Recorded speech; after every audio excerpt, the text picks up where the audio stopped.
Hello, welcome back to Shit Rentals with your host Purple Pingers. Today we're in Wallsend, New South Wales for $750 per week. It was listed by Maison Property Management, but I think they've already taken the listing down. Anyways, the real estate agency describes it as having lots of character, but wait till you see the fucking character. It does look like the kind of place that used to have windows, but now doesn't, so lots of privacy if that's what you're into. The kitchen looks unfinished and overfinished at the same time. This is exactly what I imagined tinnitus would look like if it was a kitchen.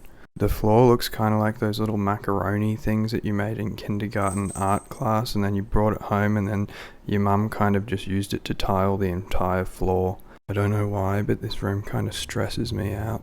It's just kind of unsettling in a really weird way. I think it might be because there's no natural light. My favourite thing about the bathroom is not that the colour is seasick green, it's that thing above the toilet is definitely meant to be on the floor, but it is floating, so it kind of looks like a ghost lives there. This is the only normal looking room in the whole house, and I feel like they should have put it first because it kind of brings the place up to a 3 out of 5 star rating. Also, this post is not even remotely sponsored, this is all for free, but if you're a tenant in Victoria and you're having issues with unfairly held bonds, or having trouble getting maintenance done in your property, this is a free law firm Victoria-wide that will help you kind of put some pressure on your landlord. They're really good, they're online, and they're free, and I feel like renters need all the help they can get. Also, if you want to support what I do, please buy some merch through my link tree, but also no pressure, and please submit your review on shitrentals.org.